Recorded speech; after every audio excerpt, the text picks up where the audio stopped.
और आइए अब आपको सीधे जालौर लिए चलते हैं। मुख्यमंत्री भजनलाल शर्मा, ये जानकारी मिल रही है कि जालौर पहुंच गए हैं और यहां वो बीजेपी के प्रत्याशी लुम्बाराम चौधरी के समर्थन में इस सभा को संबोधित करेंगे। फिलहाल ये आप देख पा रहे हैं, गजेंद्र सिंह शेखावत इस सभा को संबोधित कर रहे हैं।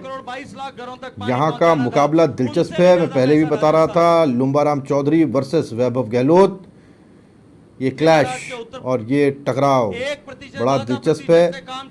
बीजेपी की नामांकन रैलियों के दौर में अब ये रैली पहुंची है, या यूं कहें कि फिलहाल मुख्यमंत्री पहुंचे जालौर में। क्या कुछ कह रहे हैं गजेंद्र सिंह शेखावत, ये 27,000 में से मात्र 6,000 करोड़ रुपया खर्च किया। ये जालौर सिरोही में भी 784 गांव केवल जालौर जिले में है। उन 784 गांवों में से आधे गांव में भी अभी परियोजना पर काम नहीं हो पाया। ये पाप किसने किया? ये कांग्रेस की सरकार ने पाप किया। ये जो कांग्रेस के पार्टी का राजकुमार आपके यहां पे चुनाव लड़ने के लिए आया है, गांव में आए तो पूछिए, ये पानी का पाप, पानी पर राजनीति का पाप तुम्हारे बाप ने क्यों किया? पानी पर राजनीति का पाप तुम्हारी पार्टी ने क्यों किया? पानी पर राजनीति का पाप जो है, प्यासे कंठों पर राजनीति का पाप इस कांग्रेस पार्टी की सरकार ने, गहलोत सरकार ने क्यों किया? पहले इसका जवाब दो। मेरी हर मां को प्रश्न पूछने का अधिकार है, मेरी हर बहन को प्रश्न पूछने का अधिकार है कि मेरे सर पे ये मटके का बोझ है, वो बेबोझ बनाए रखने का पाप तुमने क्यों किया? केवल और केवल राजनीति, केवल और केवल भ्रष्टाचार के माध्यम से उसमें पैसा कमाना और राजनीति की फुटबॉल बनाने का काम जो जल जीवन मिशन को अगर किसी एक प्रदेश में हुआ, वो इस राजस्थान में हुआ। और उसके दोषी लोग आज पानी का हिसाब पूछने के लिए भजनलाल जी से बात करते। मैं आप सबसे कहना चाहता हूं, माननीय मोदी जी के आशीर्वाद से उस परियोजना को, जल जीवन मिशन योजना को हमने 2 साल आगे बढ़ा दिया है। भजनलाल जी ने चिट्ठी लिखी, माननीय प्रधानमंत्री जी के पास मैं चिट्ठी लेकर के गया। मैंने आग्रह किया, साहब राजस्थान में काम आधा भी नहीं हुआ है। दुर्भाग्य से कांग्रेस की सरकार ने नहीं किया है। 2 साल अगर आगे नहीं बढ़ाया तो राजस्थान के लोग प्यासे रह जाएंगे, आने वाले सदियों तक लोगों की प्यास नहीं बुझ सकेगी। प्रधानमंत्री जी ने कहा कि नहीं, इस पर काम करने की जरूरत है, इसको आगे बढ़ाएंगे। इस साल का बजट घोषित कर दिया, 90,000 करोड़ रुपया बजट इस साल के खाते में, बजट खाते में जल शक्ति मंत्रालय को दे दिया। मित्रों, ये जो सकल राजनीति करने वाले लोग हमको यहां आकर के प्रश्न करते हैं, और भाई ये जो आया है थोरेट है, हमारे एक टावर गमीड़ो जोधपुर थारेट आए गयो भाई मैं पाचा होदन आया मेरे बाबू सिंह दोनों भाई मारो पाचो दे दीजो, गमा जो मत हो, अटराग जो मत कोई। हमारे ऊंट रो कोई टोड़ी गम जाती, बाहर गांव चली जाती, पाचा आता धनी आता, पाचो देता कि नहीं देता भाई है? हमरो बात देता कि नहीं देता? मारो टाबर गमेड़ो थारेट जालोर में आयो भाई, राख जो मत पाचो, मारो हाजो उरो पाचो दीजो, मैं मारो प्रेम ले जाऊं पाचो, कड़े गमाओला होरो राख जो और गमाज पाचो भेजो फटाफट भाई। ओ घना दिन मत राख दो, घना दिन बारे टाबर नहीं रहा। मैं बाबू सिंह जी 2 11 नहीं जाया 8। लेकिन मित्रों, ये चुनाव जो है, ये चुनाव विकास का चुनाव नहीं है। अभी देवजी भाई अपने 15 साल का हिसाब किताब दे रहे थे।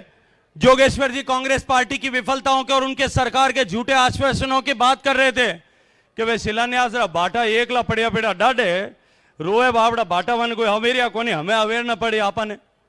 लेकिन मैं ये आपसे निवेदन करने आया हूं कि ये चुनाव जो है, ये चुनाव किन्हीं 2 पार्टियों के बीच में नहीं है, ये चुनाव किन्हीं 2 प्रत्याशियों के बीच में नहीं है। ये चुनाव अब की बार का चुनाव जो है, ये 2 विचारधाराओं के बीच में चुनाव हो रहा है। एक विनाश की विचारधारा और दूसरी विकास की विचारधारा है। एक विचारधारा ने इस देश को बांटने का काम किया आजादी के समय, उसी विचारधारा ने इस देश की जमीन को प्राकृतिक कश्मीर के रूप में छोड़ने का पाप किया। उसी विचारधारा ने आज मुझे कहते हैं लोग कि लूणी में पानी आना चाहिए, जवाई में पानी आना चाहिए।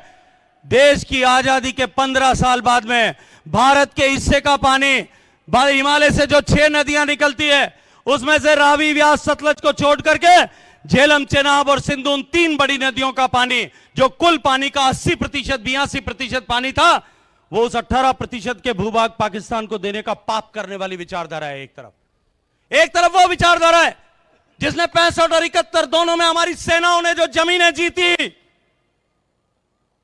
झुक करके समझौता करके वो जमीनें छोड़ने का पाप जिन्होंने किया, वो विचारधारा है। एक तरफ वो विचारधारा है जिसने 62 की लड़ाई में जो अक्साई चीन का क्षेत्र जिस चीन ने हथिया लिया, उसको हमेशा हमेशा के लिए काट करके और भारत से बाजू को अलग करने का पाप जिन्होंने किया, वो विचारधारा है। एक तरफ वो विचारधारा है जिसने जमीन के अंदर कोयले से लेकर के आकाश की तरंगों तक भ्रष्टाचार को किया, देश के पहले घोटाले से लेकर के इस 21वीं सदी के आखिरी घोटाले तक करने का पाप जिस सरकार ने, जिस पार्टी ने किया, वो विचारधारा है।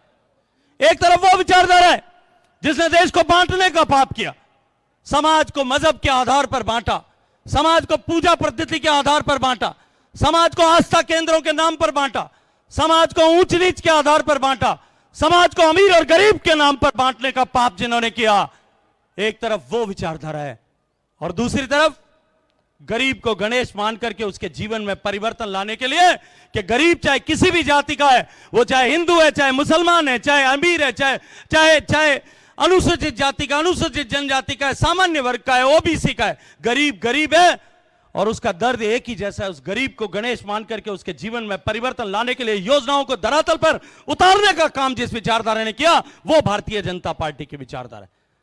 अंत्योदय का लक्ष्य लेकर के अंतिम व्यक्ति के जीवन में परिवर्तन लाएंगे, इस लक्ष्य को लेकर के काम करते हुए देश के 25 करोड़ लोगों को 10 साल में गरीबी की रेखा से बाहर निकालने वाले नरेंद्र मोदी की विचारधारा है। एक विचारधारा, जैसा मैंने कहा, देश के बांटने वालों की थी। देश के बांटे हुए देश को केवल 4 ही जातियां हैं, एक गरीब जाति है, एक महिला जाति है, एक किसान देश की जाति है और एक युवा जाति है। बाकी सब जातियों के भेद और विभेद समाप्त करने की चर्चा करने वाला नरेंद्र मोदी की विचारधारा है। एक तरफ देश को तोड़ने की विचारधारा और दूसरी तरफ 370 को हटा करके इस देश के एक माथे पर कलंक जो। ये तस्वीरें आप देख पा रहे थे जालोर से, जहां चुनाव प्रचार के लिए गजेंद्र सिंह शेखावत, और कुछ ही देर में अब आप सुनेंगे, हम सुनवाएंगे आपको कि जहां मुख्यमंत्री बोलेंगे। लेकिन बड़ी बात कही गजेंद्र सिंह शेखावत ने, कहा कि वैभव गहलोत एक खोए हुए बच्चे हैं जो जोधपुर से खो गए हैं और अगर किसी को जालोर में मिले तो बताना ज़रूर।